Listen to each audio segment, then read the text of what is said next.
high level, right? About like single family, short-term rental apartments. So that is what I'm talking about, an asset class. And then now I'm just diving quickly into the micro level here. Now you know that, hey, you want to do an apartment and these other things you want to do, or you want to do whatever that asset. But for this scenario, let's focus on apartments because these things are very, very relevant for apartments. It would be relevant for others too, but not to this extent. So I'll touch upon that. So when we talk about what you need to look for broadly, we're talking about just 2-3 things. We don't need to think it is too complicated because we're talking about 3 things. One is the demographics, economic drivers, and the neighborhood.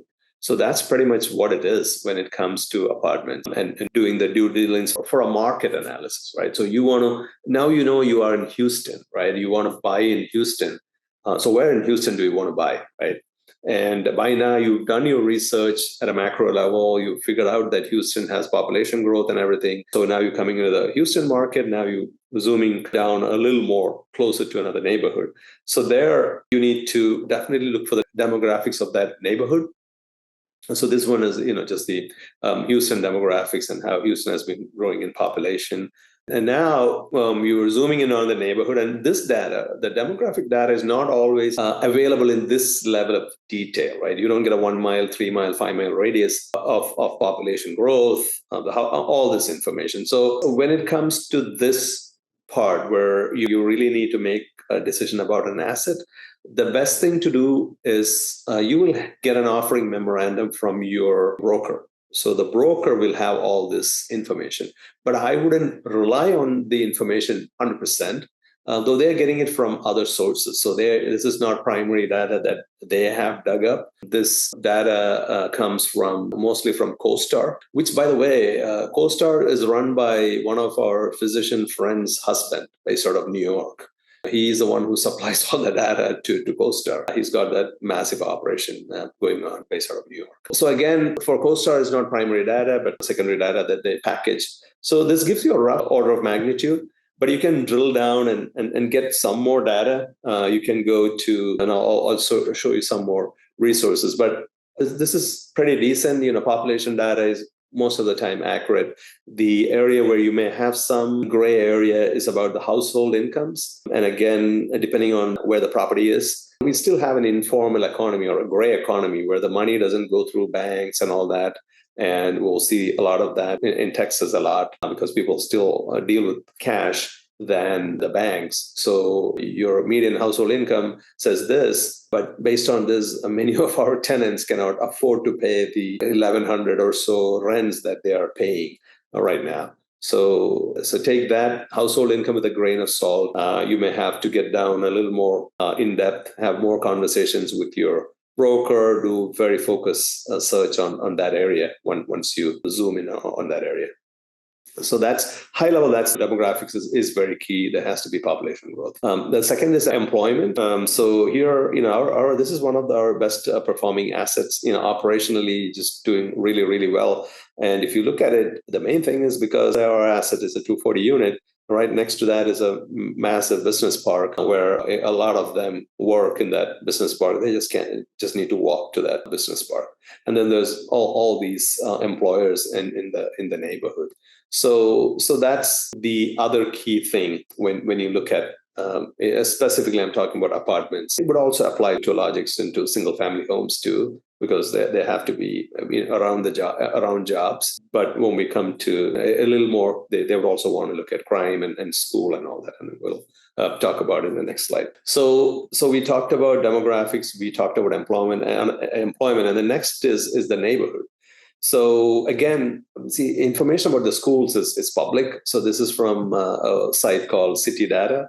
So here's all the schools in Sugar Land, right? You can double click and you'll get all the details about these schools. It's public information. You just need to put some effort to do the research because people tend to stay around decent school districts. So schools are important from a neighborhood standpoint. The next thing is crime. Crime can be very hyper-local. And here's a good example of that. So our asset here is 240 units. One of the assets is right here on the other side, on the west side of 45.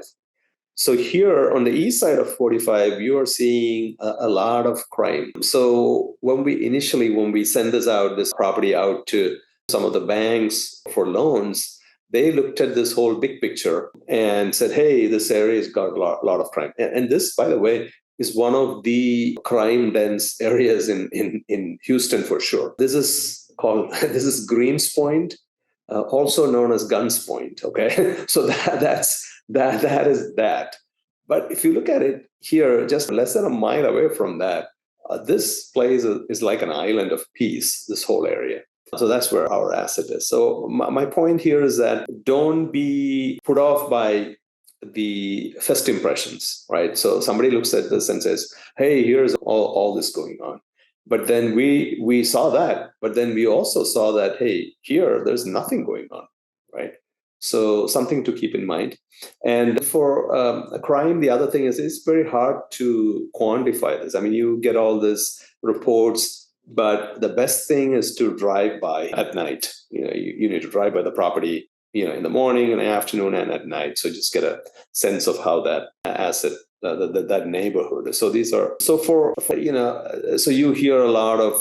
I mean, what I'm saying is that we tend to complicate this a lot in terms of the analysis needed to zoom in on a neighborhood where your apartment is, but basically boils down to just 2-3 things: your demographics, job growth, and crime in schools. So that's the kind of the neighborhood. There'll be other things. Do you have a park in the neighborhood? Or those things are there, but the things that matter most to tenants are these, and also for apartment operators, because you need these to keep the asset occupied. So now putting this all together, right? I mean, we talked about the zooming down to choose a market and all that. So this is what happened, and Dr. Pereira here, Mary, is an investor in this.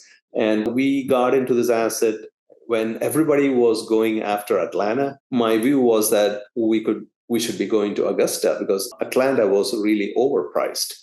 And during the research I was doing, I showed a folder with so many cities that I was researching. I also researched Augusta.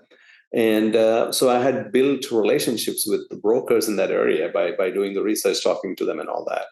And so this property was listed the year before. So we bought this in 2021, but it was listed. So that is by end of the year 2020 is when we had the conversations, and we closed in February 2021. But in 2019, it was listed once, and I spoke to them, and I had the relationship. So when it came up for sale, they called me right away. So I had when we talked about the external resources working for me. So there's a broker who's my extended arm there. He was there calling me with this opportunity. I had partners in Atlanta, but the main thing was we had done enough research to know that it makes sense to go to Augusta, which is the second largest city in Georgia, than Atlanta, because everybody was in Atlanta. That was where the herd was moving into Atlanta. Nobody was looking at Augusta. But when we did our deep dive, we realized that Augusta has got so much going for them. We realized that the tech hub there around cyber centers for the defense, cyber defense operations were increasing. Many of the contractors were moving into that area. So with all that, we thought we'll buy in Augusta. We had the data to back it up. And that's why we were able to go in, buy it at 55 K per unit, and exit at about 104 K per unit. And for every 100K, we exited with 215K. And that's a phenomenal IRR. But I always say that, again, now I put it even in my email signature, that past performance is no indication of your future performance. So this is just to demonstrate that we did good because of all the research we did. We had operators who could go down there, did a great job on this asset in terms of turning around the units, 20 units in like 2-3 months. The team went from here to Augusta, stayed there and fixed it up in 2-3 months. We waited for 13 months so that we take care of the tax part of it. We could have sold in 12 months at the same price, but we didn't because we wanted to be more tax efficient. So this is one thing where a lot of that came into place, and we were able to exit. By the way, this was bought by another physician group based out of Atlanta. So yeah, so that's kind of what it is. That's what I had. Any questions? I know we went over a little bit, but if there are any questions, we can take one or two and then call it a day.